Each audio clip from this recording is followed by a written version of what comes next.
Assalamualaikum warahmatullahi wabarakatuh.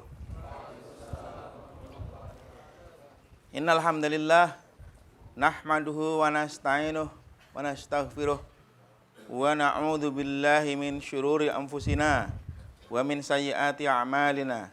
May yahdihillahu fahuwal muhtadi wa may yudlil falan tajid lahu waliyyan mursyida.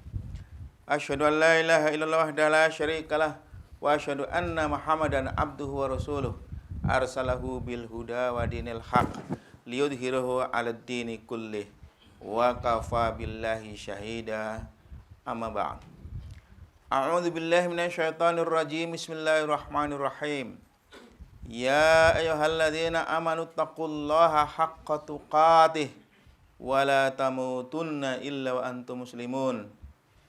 Ya ayuhan nasu taqu rabbakumul ladzi khalaqakum min nafsin wahidah wa khalaqa minha zawjaha wa bassa minhuma rijalan katsiran wa nisaa'a wattaqullaha alladzi tasaaluna bihi wal arham innallaha kana 'alaikum raqiba. Ya ayyuhalladzina amanu taqullaha wa qulu qawlan sadida yuslih lakum a'malakum wa yaghfir lakum dzunubakum wa may yuti'illaha wa rasulahu faqad faza fawzan 'azima. Summa amma ba'd. Para ikhwah fiddin, para mujahid kebangkitan yang kami hormati, alhamdulillah, marilah kita senantiasa bersyukur kepada Allah Subhanahu wa taala yang telah memberikan kekuatan kepada kita semuanya, sehingga sampai hari ini kita masih dapat melaksanakan aktivitas dakwah kita. Ini tidak lain adalah kekuatan yang diberikan Allah Subhanahu wa taala kepada kita semuanya. Dan marilah kita senantiasa bersyukur juga bahwa kita sampai saat ini masih tetap di atas syiratal mustaqim, yang kita tetap terus mohonkan kepada Allah Subhanahu wa taala, mudah-mudahan kita menghembuskan nafas kita terakhir di atas jalan syiratal mustaqim. Amin amin ya rabbal alamin. Marilah kita kembali kepada hadis yang diriwayatkan sebagainya oleh Al-Imam Muslim ketika Rasulullah sallallahu alaihi wasallam kedatangan seorang yang berpakaian putih, rambut hitam, bayadus syiyab shadidus sawad asy-sya'ri la yura alaihi asarus safar, tidak terlihat sedikit pun bekas safar. Ini di padang pasir, mestinya berdebu orangnya, tapi tidak berdebu. Kemudian mengadu lututnya dengan Nabi sallallahu alaihi wasallam, sangat dekat sekali lututnya diadu. Kemudian tangannya diletakkan di kedua paha Rasulullah sallallahu alaihi wasallam. Kemudian dia berkata, "Ya Muhammad." Ini ada 3 pertanyaan, ada 4 pertanyaan, ada 5 pertanyaan kalau totalnya. Satu persatu dia bertanya. Pertama bertanya tentang Islam. Kedua bertanya tentang iman. Kemudian yang ketiga bertanya tentang ihsan. Ketiga pertanyaan tersebut dijawab oleh Rasulullah Shallallahu Alaihi Wasallam dan kemudian dibenarkan oleh penanya. Menanya kemudian membenarkan. Ini kayak juru uji kalau begitu ya, menguji murid-murid.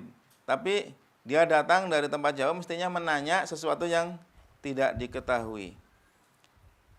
Kemudian pertanyaan selanjutnya adalah pertanyaan yang tidak bisa dijawab oleh beliau sallallahu alaihi wasallam. Ketika orang tersebut bertanya tentang satu hal yang pertanyaannya akan saya bacakan, fa akhbirni anissa, kabarkan kepadaku kapankah hari kiamat itu terjadi.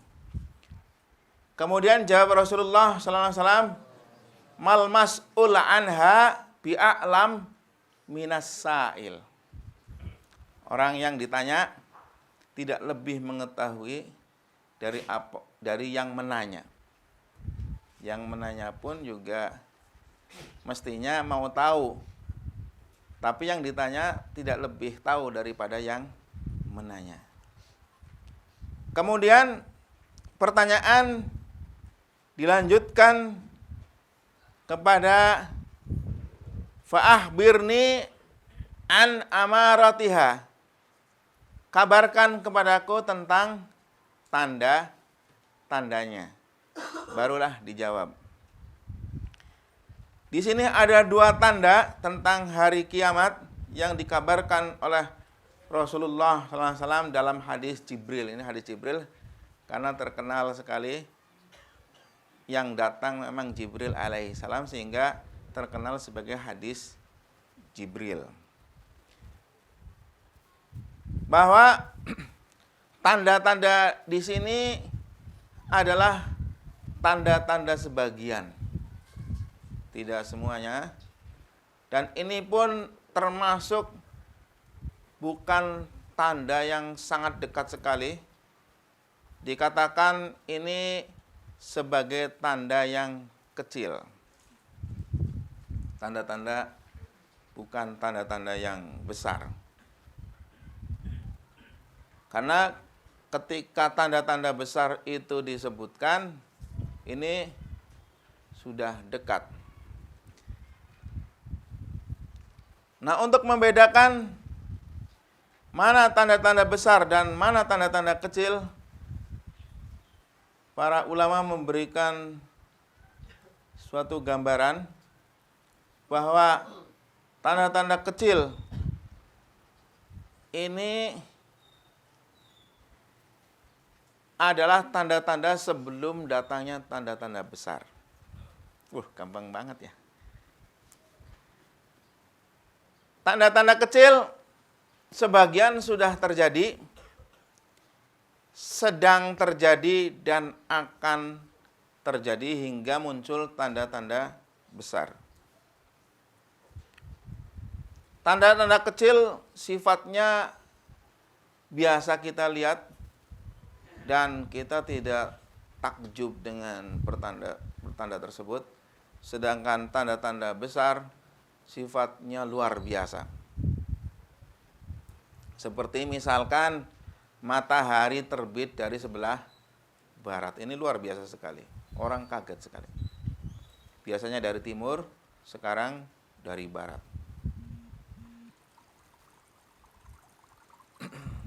Nah, tanda-tanda kecil ini tidak otomatis segera disusul tanda-tanda besar. Karena waktunya bisa lama. Bahkan sudah terjadi tidak muncul lagi. Nah, pada kesempatan yang berbahagia ini kita akan buka mana tanda-tanda kecil akan terjadinya hari kiamat. Sudah berapa biji tanda-tanda tersebut? Dikarenakan hari kiamat ini adalah hari yang sangat dahsyat dan tidak ada yang mengetahui kecuali Allah, saya akan bacakan dahulu ayat tentang hari kiamat biar jelas. Saya akan buka dulu. Bismillahirrahmanirrahim. Bismillahirrahmanirrahim. Dalam surat Al-A'raf ayat 128. 87 Allah Subhanahu wa taala berfirman, yas'alunaka anis-saati ayyana mursaha. Qul innama ilmuha inda rabbi la yujalliha liwaqtiha illahu. Sakulat fis samawati wal ard la ta'tikum illa baghtah. Yas'alunaka ka'annaka hafiyun anha. Qul innama ilmuha indallahi walakinna aktsaran nasi la ya'lamun. Maka mereka menanyakan kepadamu tentang kiamat. Bilakah terjadinya? Katakanlah, sesungguhnya pengetahuan tentang kiamat itu adalah pada sisi Rabbku. Tidak seorang pun yang dapat menjelaskan waktu kedatangannya selain Dia, Allah Subhanahu wa taala. Kiamat itu amat berat huru-haranya bagi makhluk yang di langit dan di bumi. Kiamat itu tidak akan datang kepadamu melainkan dengan tiba-tiba. Mereka bertanya kepadamu seakan-akan kamu benar-benar mengetahuinya. Di sini kamu maksudnya Rasulullah Shallallahu Alaihi Wasallam. Katakanlah, sesungguhnya pengetahuan tentang hari kiamat itu adalah di sisi Allah, tetapi kebanyakan manusia tidak mengetahui. Kebanyakan manusia tidak mengetahui. Mudah-mudahan kita termasuk orang-orang yang meyakini bahwa ilmunya ada di sisi Allah dan kita tidak terpengaruh dengan ramalan-ramalan orang-orang yang dikatakan paranormal. Ramalan paranormal tentang terjadinya hari kiamat itu dusta. 100% dusta. Tidak mungkin mereka bisa mengetahuinya. Bahkan hari kiamat itu datangnya tiba-tiba. Tidak datang kecuali tiba-tiba. Illa baghtah. Dan huru-haranya sangat menakutkan, menggoncangkan, sangat memberatkan. Sangat berat. Bukan hanya untuk manusia. Langit bumi pun berat. Sakulat fis samawati wal ard. Berat dirasakan bagi yang ada di langit dan di bumi. Goncangannya dan yang lain-lainnya sangat menakutkan. Kita mudah-mudahan tidak mendapati hari kiamat. Amin amin. Maksudnya kita mati sebelum hari kiamat. Memang sudah sanggup siap mati sebelum hari kiamat. Katanya pengen hidup 1000 tahun. Jangan sampai kita mendapati hari kiamat. Hari kiamat itu akan tegak di atas orang-orang yang paling jelek. Ala sirarin nas. Sehingga ketika kita minta kepada Allah untuk tidak mendapati hari kiamat, berarti kita tidak termasuk orang-orang yang jelek. Dan sebelumnya kalau masih ada orang-orang yang beriman, di antara tanda-tandanya adalah akan datang angin sepoi-sepoi yang harum sekali, lebih harum daripada misik, datang dari sebelah bawah ketek dan membunuh orang-orang yang beriman yang menghirupnya. Itu di antaranya mati. Karena permasalahannya adalah permasalahan yang sangat memberatkan sekali dan kita tidak mau kecolongan dikarenakan datangnya sangat tiba-tiba, maka sangat perlu kita mengetahui tanda-tandanya, baik yang besar maupun yang kecil. Pada kesempatan yang berbahagia ini kita akan mencoba mengabarkan kepada antum sekalian tentang tanda-tanda kecil datangnya hari kiamat. Yang pertama, ini sudah terjadi dan tidak terulang lagi, yaitu diutusnya Nabi Muhammad Shallallahu Alaihi Wasallam. Begitu muncul kenabian dan kerasulan Muhammad Shallallahu Alaihi Wasallam, itulah tanda segera datang hari kiamat. Beliau memberikan sabdanya bahwa antara dia dan hari kiamat ini seperti gini nih, dekatnya. Antara dua jari telunjuk dan jari tengah. Maksudnya sangat dekat. Mungkin sekarang kita sangat sulit membedakan kedekatannya. Namun nanti ketika kita di akhirat kelak akan dapat merasakan betapa dekatnya.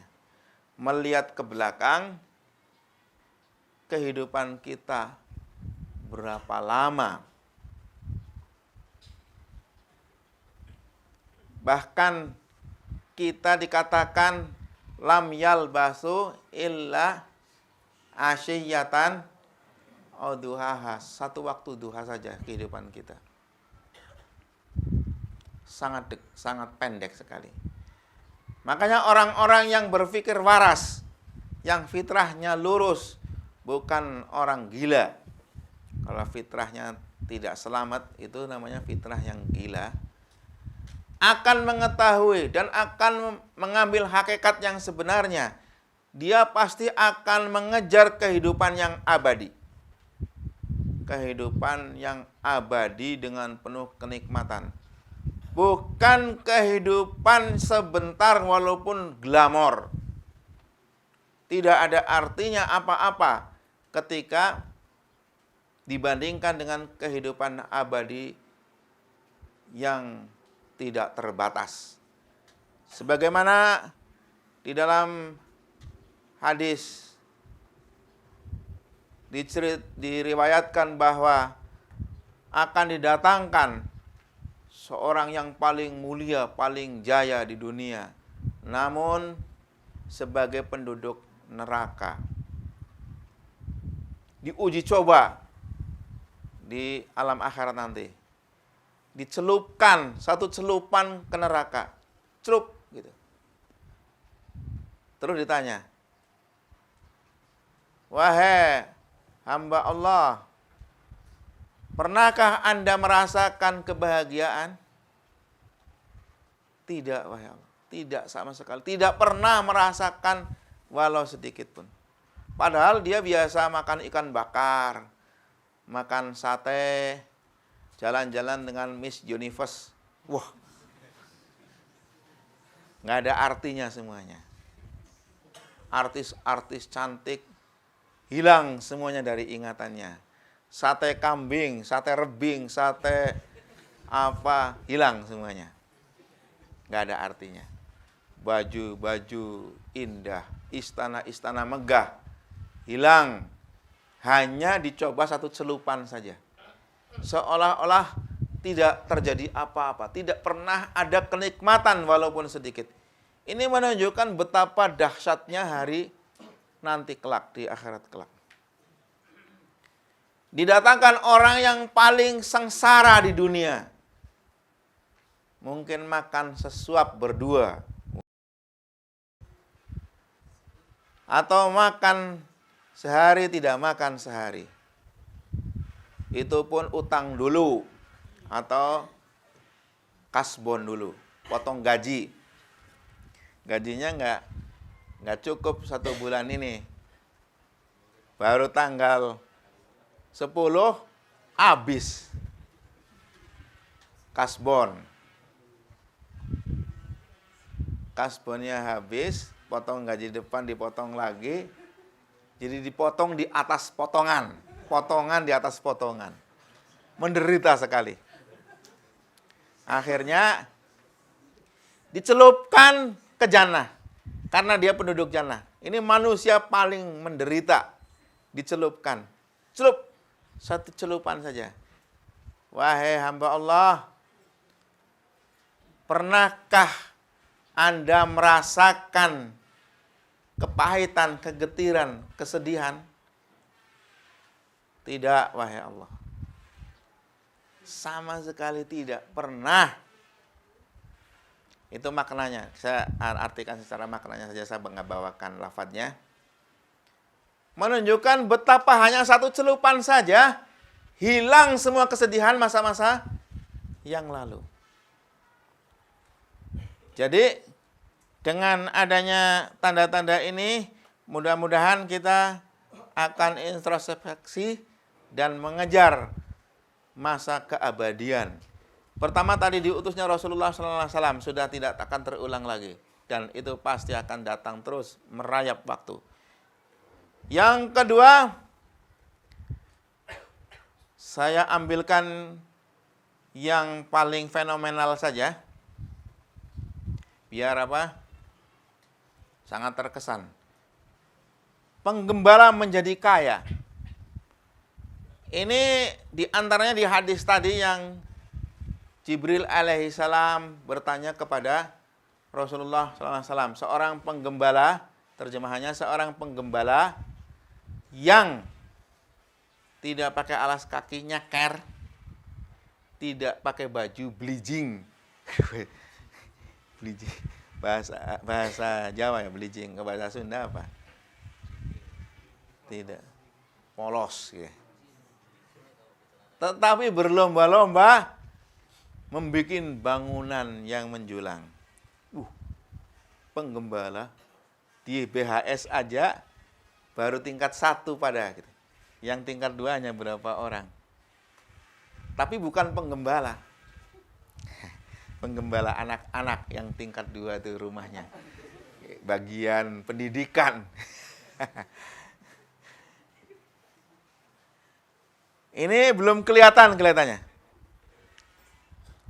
Kemudian Baitul Maqdis dikuasai oleh umat Islam. Ini juga belum terjadi ini. Kemudian yang keenam, banyaknya pembunuhan. Ini pembunuhan sudah mulai berjalan. Karena proses ya, terus ada proses yang bisa berhentinya di saat tertentu. Bukan hanya sekali saja. Tapi seperti diutusnya Nabi, sekali tadi. Sudah selesai. Kemudian muncul golongan muda. Orang yang bodoh, tetapi berbicara Islam. Tetapi keluar dari Islam seperti anak panah keluar dari busurnya. Yaitu munculnya kaum Khawarij, mengkafirkan kaum muslimin. Yang kalau kita ketemu harus kita bunuh, diperintahnya begitu, bunuh mereka sejadi-jadinya biar tidak tumbuh gitu. Kemudian terjadinya perang antara Yahudi dan umat Islam. Perang terjadi di antara Yahudi dan umat Islam sampai Yahudi lari terbirit-birit, bersembunyi di belakang batu. Batu pun ngomong, wahai Muslim, ini Yahudi sembunyi di belakang saya. Kaifiat ngomongnya kayak apa? Jangan bertanya. Karena nanti kulit-kulit di akhirat kelak juga akan ngomong. Jangan seperti golongan sesat yang mempertanyakan makharijul huruf. Allah berkata-kata makharijul hurufnya berarti kayak manusia. Loh, batu saja kita nggak tahu makharijul huruf. Kecuali dia sembunyi di pohon Ghorqad.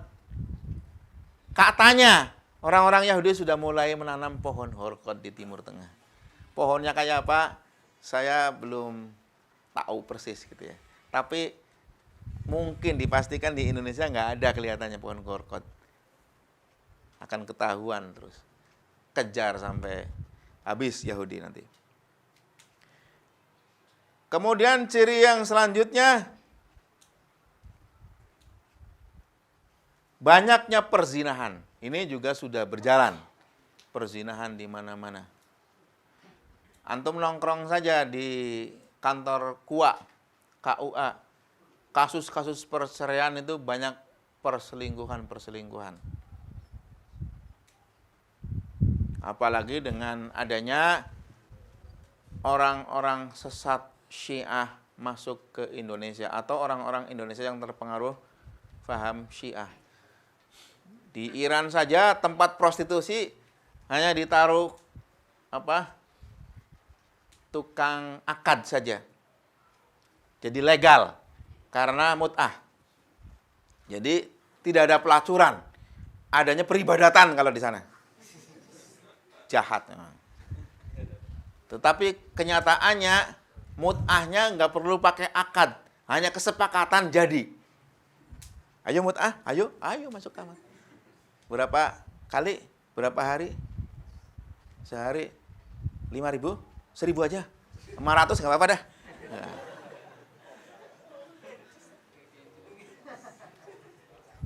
Kemudian banyaknya kaum wanita. Nah ini sudah mulai. Di Jakarta katanya sudah 1:4 atau berapa. Nanti banyaknya kaum wanita itu perbandingannya sampai laki-laki 1, wanita 50. Kayak bebek. Merayu laki-laki bagaimana gitu kan. Apalagi masa sudah rusak gitu. Jadi kalau antum poligami pun, wah sudah masih banyak sekali yang tidak dapat jodoh. Dan pergaulan sudah tidak terkendali, bagaimana terjadi? Ya bebek tadi, bertelur di mana-mana.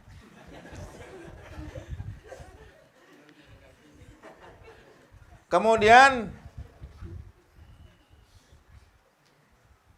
berlomba-lomba membangun masjid yang indah. Ini seperti misalkan menghias masjid dengan emas, kubah emas, dan yang lain-lainnya.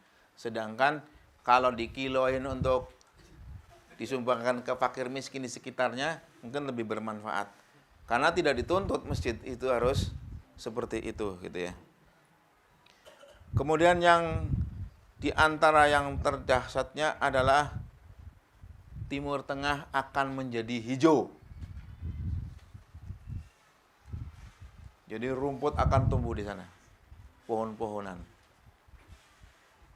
Waduh, kalau begitu masih lama ya. Jangan bicara masalah lama. Kita harus ingat bahwa perkembangan kadang-kadang tidak terduga. Banyak sekali hal-hal yang bisa mengejutkan. Timur Tengah akan ribuan tahun yang akan datang baru hijau. Kita tidak tahu, pokoknya tidak tahu. Nanti lihat saja kapan datangnya. Tapi Rasulullah Shallallahu Alaihi Wasallam dengan muka yang merah, mata yang memerah, berpidato, berapi-api. Memang begitulah Rasulullah Sallallahu Alaihi Wasallam ketika kalau senantiasa berkhutbah begitu, meyakinkan umat. Beliau memperingatkan antara aku dan hari kiamat gini. Ini Nabi yang berbicara. Dekat sekali. Dekat sekali jaraknya. Ketika orang-orang kafir, kapan itu? Nanya. Insya Allah dekat. Dekat. Jangan katakan masih lama. Ini tipuan iblis. Waktu di dunia ini sangat dekat sekali. Dan banyak sekali kejadian-kejadian yang sangat pendek sekali. Yang kalau diperkirakan jutaan tahun, tapi hanya terjadi beberapa saat saja. Tidak ada insya Allah di kesempatan-kesempatan tertentu kita akan berbicara bahwa waktu begitu berharga dan sangat singkat. Inilah beberapa tanda-tanda kecil hari kiamat akan muncul. Tanda-tanda kecil ini sudah ada. Bahkan sudah tidak terulang lagi. Yang pertama seperti diutusnya Nabi Muhammad SAW. Kemudian yang sedang berjalan dan yang akan menyusul. Yang sedang berjalan perzinahan, mabuk-mabukan, perang, pembunuhan juga terus berjalan. Perang antar kaum muslimin juga terjadi. Perang antara orang-orang yang bersyahadat. Ini pun pernah terjadi di kurun pertama yang dimuliakan oleh Allah dan Rasulnya. Kemudian juga pada saat sekarang ini di Suriah, banyak clash antara kaum muslimin dengan muslimin, bahkan mujahidin. Dan masih akan disusul golongan besar dari orang-orang yang bersyahadat berperang, saling membunuh. Waduh, mengerikan sekali memang. Kalau kita tidak mendapatkan yang mengerikan sekali, tetapi kita dimatikan dalam posisi di atas siratal mustaqim, dijamin jannah, kita akan lebih senang. Karena perang antara kaum muslimin ini sungguh berat sekali. Berbeda dengan perang antara kaum muslimin dan orang-orang Yahudi. Kita kejar di mana saja, pasti akan kena ini Yahudi. Sembunyi di balik batu-batu akan bicara. Nih di sini, langsung petik kepalanya. Ikhwafidin, para mujahid kebangkitan sejati yang berbahagia. Saya tidak bawakan hadis-hadisnya secara lafadz, hanya saya sampaikan semuanya secara makna. Mudah-mudahan di kesempatan tertentu kita bisa mengkaji syarah hadis-hadis tanda-tanda hari kiamat kecil secara lafadz dan kemudian terjemahan semi lafdi, sehingga sangat bisa lebih meyakinkan lagi. Subhanakallahumma wa bihamdik asyhadu alla ilaha illa anta astaghfiruka wa atubu ilaik. Assalamualaikum warahmatullahi wabarakatuh.